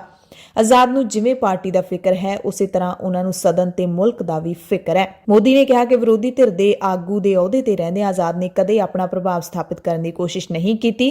ਪ੍ਰਧਾਨ ਮੰਤਰੀ ਨੇ ਦੱਸਿਆ ਕਿ ਜਦੋਂ ਮੈਂ ਗੁਜਰਾਤ ਦਾ ਮੁੱਖ ਮੰਤਰੀ ਸੀ ਉਦੋਂ ਆਜ਼ਾਦ ਜੰਮੂ ਕਸ਼ਮੀਰ ਦੇ ਮੁੱਖ ਮੰਤਰੀ ਸਨ। ਉਹਨਾਂ ਦਿਨਾਂ ਵਿੱਚ ਕਸ਼ਮੀਰ ਵਿੱਚ ਸੈਲਾਨੀਆਂ ਉੱਤੇ ਅੱਤਵਾਦੀ ਹਮਲਾ ਹੋਇਆ ਤੇ ਕੁਝ ਸੈਲਾਨੀ ਮਾਰੇ ਗਏ ਸਨ। ਇਹਨਾਂ ਵਿੱਚ ਗੁਜਰਾਤ ਦੇ ਸੈਲਾਨੀ ਵੀ ਸਨ। ਮੋਦੀ ਨੇ ਕਿਹਾ ਉਦੋਂ ਸਭ ਤੋਂ ਪਹਿਲਾਂ ਗੁਲਾਮ ਨਬੀ ਆਜ਼ਾਦ ਨੇ ਫੋਨ ਤੇ ਮੈਨੂੰ ਇਸ ਦੀ ਸੂਚਨਾ ਦਿੱਤੀ ਤੇ ਉਹਨਾਂ ਦੇ ਹੰਝੂ ਨਹੀਂ ਰੁਕ ਰਹੇ ਸੀ। ਮੈਂ ਤਤਕਾਲੀ ਰੱਖਿਆ ਮੰਤਰੀ ਪ੍ਰਣਬ ਮੁਖਰਜੀ ਤੋਂ ਸੈਲਾਨੀਆਂ ਦੀਆਂ ਮ੍ਰਿਤਕ ਦੇਹਾਂ ਲਿਆਉਣ ਲਈ ਫੌਜੀ ਹਵਾਈ ਜਹਾਜ਼ ਮੁਹੱਈਆ ਕਰਾਉਣ ਦੀ ਬੇਨਤੀ ਕੀਤੀ ਸੀ, ਜਿਸ ਨੂੰ ਉਹਨਾਂ ਨੇ ਮੰਨ ਲਿਆ ਸੀ।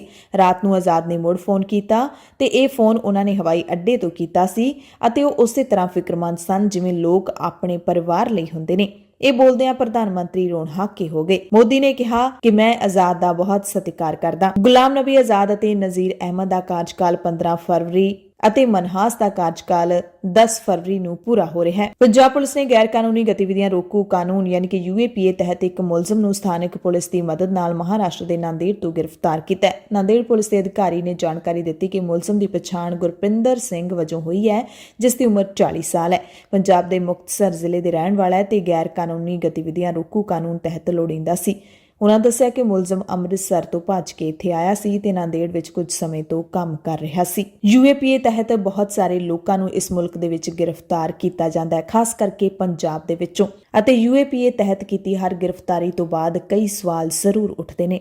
ਸੁਪਰੀਮ ਕੋਰਟ ਨੇ ਅੱਜ ਆਮ ਆਦਮੀ ਪਾਰਟੀ ਦੇ ਲੀਡਰ ਤੇ ਰਾਜ ਸਭਾ ਸੰਸਦ ਮੈਂਬਰ ਸੰਜੇ ਸਿੰਘ ਨੂੰ ਵੱਡੀ ਰਾਹਤ ਦਿੰਦਿਆਂ ਉਹਨਾਂ ਖਿਲਾਫ ਉੱਤਰ ਪ੍ਰਦੇਸ਼ ਵਿੱਚ ਕਥਿਤ ਨਫ਼ਰਤੀ ਭਾਸ਼ਣ ਦੇਣ ਦੇ ਮਾਮਲੇ ਵਿੱਚ ਦਰਜ ਕੇਸ ਵਿੱਚ ਗ੍ਰਿਫਤਾਰੀ ਤੇ ਰੋਕ ਲਾ ਦਿੱਤੀ ਗਈ ਹੈ। ਸੁਪਰੀਮ ਕੋਰਟ ਵਿੱਚ ਸੰਜੇ ਸਿੰਘ ਨੇ ਉੱਤਰ ਪ੍ਰਦੇਸ਼ ਵਿੱਚ ਆਪਣੇ ਖਿਲਾਫ ਦਰਜ ਦੇਸ਼ ਧਰੋਹ ਸਮੇਤ ਕਈ ਹੋਰਨਾਂ ਦੋਸ਼ਾਂ ਤਹਿਤ ਦਰਜ FIR ਰੱਦ ਕਰਨ ਦੀ ਮੰਗ ਕੀਤੀ ਸੀ। ਖਬਰ ਹੈ ਕਿ ਇੰਡੀਗੋ ਦੀ ਉਡਾਣ 6E291 ਗੁਹਾਟੀ ਤੋਂ ਬੈਂਗਲੁਰੂ ਨੂੰ ਪਾਇਲਟ ਵੱਲੋਂ ਸਾਵਧਾਨੀ ਦੇ ਸੰਦੇਸ਼ ਨੂੰ ਵੇਖਦਿਆਂ ਕੋਲਕਾਤਾ ਵੱਲ ਮੋੜ ਦਿੱਤੀ ਗਈ। ਪਾਇਲਟ ਵੱਲੋਂ ਸਟੈਂਡਰਡ ਆਪਰੇਟਿੰਗ ਪ੍ਰਕਿਰਿਆਵਾਂ ਦੀ ਪਾਲਣਾ ਕੀਤੀ ਗਈ ਤੇ ਜਹਾਜ਼ ਸੁਰੱਖਿਅਤ ਰੂਪ ਵਿੱਚ ਕੋਲਕਾਤਾ ਪਹੁੰਚਾਇਆ ਗਿਆ। ਯਾਤਰੀਆਂ ਨੇ ਬੰਗਲੌਰ ਦੀ ਅਗਲੀ ਯਾਤਰਾ ਲਈ ਦੂਜੇ ਜਹਾਜ਼ ਦੀਆਂ ਟਿਕਟਾਂ ਕਰਵਾ ਲਈਆਂ।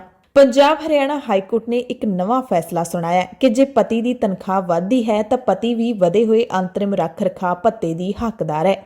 ਵਿਆਹੁਤਾ ਵਿਵਾਦ ਦੇ ਇੱਕ ਕੇਸ ਦੇ ਵਿੱਚ ਫੈਸਲਾ ਸੁਣਾਉਂਦਿਆਂ ਹਾਈ ਕੋਰਟ ਨੇ ਪੰਚਕੂਲਾ ਫੈਮਿਲੀ ਕੋਰਟ ਦੇ ਵਿੱਚ 20,000 ਤੋਂ ਲੈ ਕੇ 28,000 ਤੱਕ ਦੇ ਪਤਨੀ ਦੇ ਅੰਤਰਿਮ ਗੁਜ਼ਾਰੇ ਨੂੰ ਜਾਇਜ਼ ਠਹਿਰਾਉਂਦਿਆਂ ਦਖਲ ਦੇਣ ਤੋਂ ਇਨਕਾਰ ਕੀਤਾ ਹੈ। ਹਾਈ ਕੋਰਟ ਨੇ ਪਤੀ ਦੀ ਪਟੀਸ਼ਨ ਖਾਰਜ ਕਰਦਿਆਂ ਕਿਹਾ ਕਿ ਜੇ ਪਤੀ ਦੀ ਤਨਖਾਹ ਵੱਧਦੀ ਹੈ ਤਾਂ ਪਤਨੀ ਵੀ ਅੰਤਰਿਮ ਪ੍ਰਬੰਧਨ ਭੱਤਾ ਵਧਾਉਣ ਦੀ ਹੱਕਦਾਰ ਹੈ।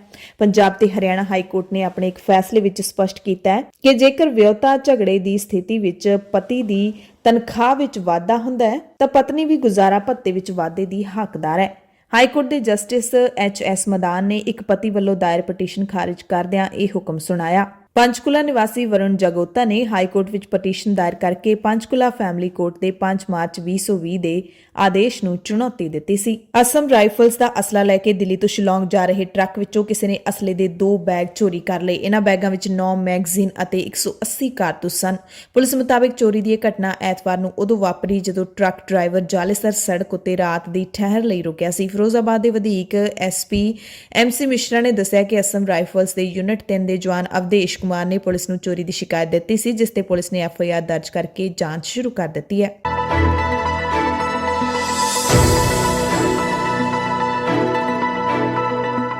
ਪ੍ਰਾਈਮ ਟਾਈਮ ਦੇ ਵਿੱਚ ਕੁਝ ਵਿਦੇਸ਼ ਦੀਆਂ ਖਬਰਾਂ। ਪ੍ਰਾਈਮ ਟਾਈਮ ਦੇ ਵਿੱਚ ਪੂਰੀ ਦੁਨੀਆ ਦੀਆਂ ਕੁਝ ਖਬਰਾਂ ਤੁਹਾਨੂੰ ਦੱਸ ਦਿੰਦੇ ਹਾਂ। ਅਮਰੀਕਾ ਨੇ ਮਿਆਂਮਾਰ ਵਿੱਚ ਹੋਏ ਤਖਤਾ ਪਲਟ ਤੋਂ ਬਾਅਦ ਮਿਆਂਮਾਰ ਦੀ ਲੋਕਤਾਂਤਰਿਕ ਤਰੀਕੇ ਨਾਲ ਚੁਣੀ ਗਈ ਸਰਕਾਰ ਦਾ ਸਮਰਥਨ ਕਰਦਿਆਂ ਕਿਹਾ ਹੈ ਕਿ ਲੋਕਤਾਂਤਰਿਕ ਤਰੀਕੇ ਨਾਲ ਚੁਣੀ ਸਰਕਾਰ ਨੂੰ ਤੁਰੰਤ ਬਹਾਲ ਕੀਤਾ ਜਾਵੇ। ਅਮਰੀਕਾ ਨੇ ਕਿਹਾ ਕਿ ਅਮਰੀਕਾ ਇਸ ਏਸ਼ੀਆਈ ਮੁਲਕ ਦੇ ਚੁਣੇ ਹੋਏ ਪ੍ਰਤੀਨਿਧਾਂ ਦੇ ਨਾਲ ਹੈ। ਵਿਦੇਸ਼ ਮੰਤਰਾਲੇ ਦੇ ਬੁਲਾਰੇ ਨੇਡ ਪ੍ਰਾਈਸ ਨੇ ਕਿਹਾ ਕਿ ਇਹ ਕਹਿਣਾ ਸਹੀ ਹੈ ਕਿ ਅਸੀਂ ਬਰਮਾ ਦੇ ਲੋਕਾਂ ਦੇ ਚੁਣੇ ਹੋਏ ਪ੍ਰਤੀਨਿਧਾਂ ਦੇ ਨਾਲ ਦੇਸ਼ ਦੀ ਜਨਤਾ ਦੀ ਆਵਾਜ਼ ਚੁੱਕਣ ਦੀਆਂ ਕੋਸ਼ਿਸ਼ਾਂ ਦੇ ਵਿੱਚ ਉਹਨਾਂ ਦੇ ਨਾਲ ਹਾਂ। ਅਸੀਂ ਲੋਕਤਾਂਤਰਿਕ ਤਰੀਕੇ ਨਾਲ ਚੁਣੀ ਸਰਕਾਰ ਨੂੰ ਤੁਰੰਤ ਅਤੇ ਪੂਰਨ ਤੌਰ ਤੇ ਬਹਾਲ ਕਰਨ ਦੀ ਮੰਗ ਕਰਦੇ ਹਾਂ। ਸੰਯੁਕਤ ਰਾਸ਼ਟਰ ਦੇ ਜਨਰਲ ਸਕੱਤਰ ਐਂਟੋਨੀਓ ਗੁਟੇਰਸ ਨੇ ਵੀ ਮਿਆਂਮਾਰ ਦੇ ਹਾਲਾਤ ਉੱਤੇ ਚਿੰਤਾ ਪ੍ਰਗਟਾਉਂਦਿਆਂ ਕਿਹਾ ਕਿ ਫੌਜ ਦੇ ਰਾਜ ਪਲਟੇ ਤੋਂ ਬਾਅਦ ਪੈਦਾ ਹਾਲਾਤ ਨੂੰ ਬਦਲਣ ਲਈ ਉਹ ਏਸ਼ੀਆ ਦੇ ਖੇਤਰੀ ਲੀਡਰਾਂ ਦੇ ਨਾਲ ਸਮੂਹਿਕ ਅਤੇ ਦੁਵੱਲੀ ਕਾਰਵਾਈ ਕਰਨ ਬਾਰੇ ਗੱਲਬਾਤ ਕਰ ਰਹੇ ਨੇ। ਗੁਟੇਰਸ ਦੇ ਬੁਲਾਰੇ ਸਟੀਫਨ ਦੁਜਾਰਿਕ ਨੇ ਕਿਹਾ ਕਿ ਜਨਰਲ ਸਕੱਤਰ ਮਿਆਂਮਾਰ ਦੇ ਹਾਲਾਤ ਤੇ ਨੇੜਿਓਂ ਨਜ਼ਰ ਰੱਖ ਰਹੇ ਨੇ, ਬਹੁਤ ਚਿੰਤਤ ਨੇ। ਉਹ ਅਤੇ ਉਹਨਾਂ ਦੇ ਵਿਸ਼ੇਸ਼ ਦੂਤ ਅਹਿਮ ਕੌਮਾਂਤਰੀ ਲੀਡਰਾਂ ਜਿਨ੍ਹਾਂ ਦੇ ਵਿੱਚ ਖੇਤਰੀ ਲੀਡਰ ਵੀ ਸ਼ਾਮਲ ਨੇ ਉਹਨਾਂ ਨਾਲ ਸਮੂਹਿਕ ਤੇ ਦੁਵੱਲੀ ਕਾਰਵਾਈ ਦੀ ਮੰਗ ਕਰ ਰਹੇ ਨੇ ਤਾਂ ਜੋ ਮਿਆਂਮਾਰ ਦੇ ਵਿੱਚ ਤਖਤ ਪਲਟੇ ਤੋਂ ਬਾਅਦ ਪੈਦਾ ਹੋਈ ਸਥਿਤੀ ਨੂੰ ਬਦਲਣ ਲਈ ਮਾਹੌਲ ਬਣਾਇਆ ਜਾ ਸਕੇ। ਰਾਸ਼ਟਰਪਤੀ ਜੋ ਬਾਈਡਨ ਪ੍ਰਸ਼ਾਸਨ ਇਸ ਹਫ਼ਤੇ ਸੰਯੁਕਤ ਰਾਸ਼ਟਰ ਮਨੁੱਖੀ ਅਧਿਕਾਰ ਕੌਂਸਲ ਦੇ ਨਾਲ ਮੁੜ ਜੁੜਨ ਦਾ ਐਲਾਨ ਕਰਨ ਦੇ ਲਈ ਤਿਆਰ ਬਰ ਤਿਆਰ ਹੈ, ਜਿਸ ਨਾਲ ਉਹ ਸਾਬਕਾ ਰਾਸ਼ਟਰਪਤੀ ਡੋਨਾਲਡ ਟਰੰਪ ਨੇ ਲਗਭਗ 3 ਸਾਲ ਪਹਿਲਾਂ ਵੱਖ ਹੋਣ ਦਾ ਫੈਸਲਾ ਲਿਆ ਸੀ। ਅਮਰੀਕੀ ਅਧਿਕਾਰੀਆਂ ਨੇ ਦੱਸਿਆ ਕਿ ਬਾਈਡਨ ਪ੍ਰਸ਼ਾਸਨ ਵੱਲੋਂ ਐਤਵਾਰ ਨੂੰ ਲਏ ਇਸ ਫੈਸਲੇ ਨਾਲ ਬਹੁਉਦੇਸ਼ੀ ਜਥੇਬੰਦੀਆਂ ਅਤੇ ਸਮਝੌਤਿਆਂ ਸੰਬੰਧੀ ਸਾਬਕਾ ਟਰੰਪ ਪ੍ਰਸ਼ਾਸਨ ਦਾ ਇੱਕ ਹੋਰ ਫੈਸਲਾ ਬਦਲ ਜਾਏਗਾ। ਦੱਖਣੀ ਕੋਰੀਆ ਦੀ ਰਾਜਧਾਨੀ ਸਿਓਲ ਦੇ ਵਿੱਚ ਪਾਲਤੂ ਕੁੱਤੇ ਤੇ ਬਿੱਲੀਆਂ ਦਾ ਕੋਰੋਨਾ ਲੱਛਣ ਦਿਸਣ ਤੇ ਕੋਵਿਡ-19 ਲਈ ਟੈਸਟ ਕੀਤਾ ਜਾਏਗਾ। ਸਿਓਲ ਸ਼ਹਿਰ ਦੇ ਸਥਾਨਕ ਪ੍ਰਸ਼ਾਸਨ ਨੇ ਇਹ ਜਾਣਕਾਰੀ ਦਿੱਤੀ ਹੈ ਕਿ ਪਾਲਤੂ ਕੁੱਤੇ ਬਿੱਲੀਆਂ ਦਾ ਉੱਥੇ ਕੋਰੋਨਾ ਟੈਸਟ ਹੋਏਗਾ। ਹਾਲੇ ਕੁਝ ਹਫ਼ਤੇ ਪਹਿਲਾਂ ਹੀ ਮੁਲਕ ਦੇ ਵਿੱਚ ਇੱਕ ਬਿੱਲੀ ਦੇ ਵਿੱਚ ਕੋਵਿਡ-19 ਦਾ ਖੁਲਾਸਾ ਹੋਇਆ ਸੀ। ਪ੍ਰਧਾਨ ਮੰਤਰੀ ਨਰਿੰਦਰ ਮੋਦੀ ਨੇ ਵੀ ਅਮਰੀਕਾ ਦੇ ਰਾਸ਼ਟਰਪਤੀ ਜੋ ਬਾਈਡਨ ਨਾਲ ਗੱਲਬਾਤ ਕੀਤੀ ਤੇ ਸਫਲਤਾ ਲਈ ਸ਼ੁਭ ਕਾਮਨਾਵਾਂ ਦਿੱਤੀਆਂ। ਪਿਛਲੇ ਮਹੀਨੇ ਰਾਸ਼ਟਰਪਤੀ ਦੀ ਜ਼ਿੰਮੇਵਾਰੀ ਸਾਂਭਣ ਤੋਂ ਬਾਅਦ ਬਾਈਡਨ ਨਾਲ ਪ੍ਰਧਾਨ ਮੰਤਰੀ ਮੋਦੀ ਦਾ ਇਹ ਪਹਿਲਾ ਸੰਵਾਦ ਸੀ। ਬਾਈਡਨ ਨਾਲ ਗੱਲਬਾਤ ਤੋਂ ਬਾਅਦ ਮੋਦੀ ਨੇ ਟਵਿੱਟਰ ਰਾਹੀਂ ਇਸ ਦੀ ਜਾਣਕਾਰੀ ਦਿੱਤੀ। ਮੋਦੀ ਨੇ ਟਵੀਟ ਕੀਤਾ ਕਿ ਅਸੀਂ ਖੇਤਰੀ ਮੁੱਦਿਆਂ ਤੇ ਵਿਚਾਰ ਚਰਚਾ ਕੀਤੀ ਹੈ, ਆਪਣੀਆਂ ਤਰਜੀਹਾਂ ਸਾਂਝੀਆਂ ਕੀਤੀਆਂ ਨੇ, ਵਾਤਾਵਰਣ ਤਬਦੀਲੀ ਦੇ ਸੰਬੰਧ ਵਿੱਚ ਸਹਿਯੋਗ ਨੂੰ ਹੋਰ ਵਧਾਉਣ ਤੇ ਅਸੀਂ ਸਹਿਮਤੀ ਜਤਾਈ ਹੈ। ਮੋਦੀ ਨੇ ਕਿਹਾ ਕਿ ਅਮਰੀਕਾ ਦੇ ਰਾਸ਼ਟਰਪਤੀ ਅਤੇ ਮੈਂ ਹਿੰਦ ਪ੍ਰਸ਼ਾਂਤ ਖੇਤਰ ਤੇ ਉਸ ਤੋਂ ਬਾਹਰ ਸ਼ਾਂਤੀ ਸੁਰੱਖਿਆ ਲਈ ਰਣਨੀਤਿਕ ਭਾਈਵਾਲੀ ਨੂੰ ਮਜ਼ਬੂਤ ਕਰਨ ਦੇ ਲਈ ਉਤਸੁਕ ਹਾਂ। ਵਾਤਾਵਰਣ ਐਕਟਿਵਿਸਟ 9 ਸਾਲ ਦੀ ਕੁੜੀ ਲਿਸੀਪ੍ਰਿਆ ਕਨਗੁੰਜਮ ਨੇ ਟਵੀਟ ਕੀਤਾ ਹੈ ਕਿ ਸਾਨੂੰ ਅਡਾਨੀ ਨਾਲ ਕੋਈ ਨਿੱਜੀ ਸਮੱਸਿਆ ਨਹੀਂ ਹੈ। ਅਸੀਂ ਉਸਦੇ ਵੱਖ-ਵੱਖ ਦੇਸ਼ਾਂ ਵਿੱਚ ਕੋਲੇ ਦੇ ਕਾਰੋਬਾਰ ਦੇ ਵਿਰੋਧ ਵਿੱਚ ਹਾਂ, ਜਿਸ ਨਾਲ ਸਾਡੀ ਧਰਤੀ, ਸਾਡੀ ਸਿਹਤ ਅਤੇ ਸਾਡਾ ਭਵਿੱਖ ਤਬਾਹ ਹੋ ਰਿਹਾ ਹੈ। ਇਹਨਾਂ ਖਾਣਾਂ ਵਿੱਚ ਕੰਮ ਕਰਨ ਵਾਲੇ ਲੋਕਾਂ ਨੂੰ ਗ੍ਰੀਨ ਜੌਬ ਅਤੇ ਕਲੀਨ એનર્ਜੀ ਖੇਤਰ ਵਿੱਚ ਸ਼ਿਫਟ ਕਰ ਦੇਣਾ ਚਾਹੀਦਾ ਹੈ। ਲਿਸੀਪ੍ਰਿਆ ਨੇ ਇਸ ਪੋਸਟ ਦੇ ਨਾਲ ਇੱਕ ਫੋਟੋ ਸਾਂਝੀ ਕੀਤੀ ਹੈ, ਜਿਸ ਦੇ ਵਿੱਚ ਉਸਦੇ ਹੱਥ ਵਿੱਚ ਪੋਸਟਰ ਫੜਿਆ ਹੈ, ਲਿਖਿਆ ਹੈ stop Adani and save our planet. So ਜਿੱਥੇ ਕਿਸਾਨੀ ਸੰਘਰਸ਼ ਦਰਮਿਆਨ ਕਿਸਾਨ ਅੰਬਾਨੀਆਂ ਅਡਾਨੀਆਂ ਦੇ ਕਾਰੋਬਾਰ ਦਾ ਬਾਈਕਾਟ ਕਰ ਰਹੇ ਨੇ, ਉੱਥੇ ਅਡਾਨੀ ਦੇ ਕੋਲੇ ਦੀਆਂ ਖਾਣਾਂ ਦਾ ਵਿਰੋਧ ਹੈ ਜਿਹੜਾ ਉਹ ਕੌਮਾਂਤਰੀ ਪੱਧਰ ਤੇ ਹੋਣਾ ਵੀ ਸ਼ੁਰੂ ਹੋ ਗਿਆ। ਪੰਜਾਬ, ਭਾਰਤ ਅਤੇ ਦੁਨੀਆ ਭਰ ਦੇ ਪ੍ਰਾਈਮ ਟਾਈਮ ਦੇ ਵਿੱਚ ਤੁਹਾਡੇ ਸਭ ਤੋਂ ਇਜਾਜ਼ਤ ਚਾਹੁੰਦੇ ਹਾਂ। ਤੁਸੀਂ ਸਾਰੇ ਆਪਣਾ ਧਿਆਨ ਰੱਖਿਓ, ਲੋੜਵੰਦਾਂ ਦੀ ਮਦਦ ਜ਼ਰੂਰ ਕਰਦੇ ਰਿਹਾ ਕਰੋ, ਅਫਵਾਹਾਂ ਤੇ ਧਿਆਨ ਘੱਟ ਦਿਆ ਕਰੋ, ਅਫਵਾਹਾਂ ਵਾਲੀਆਂ ਖਬਰਾਂ ਅੱਗੇ ਸਾਂਝੀਆਂ ਨਾ ਕਰਿਆ ਕਰੋ। ਧੰਨਵਾਦ।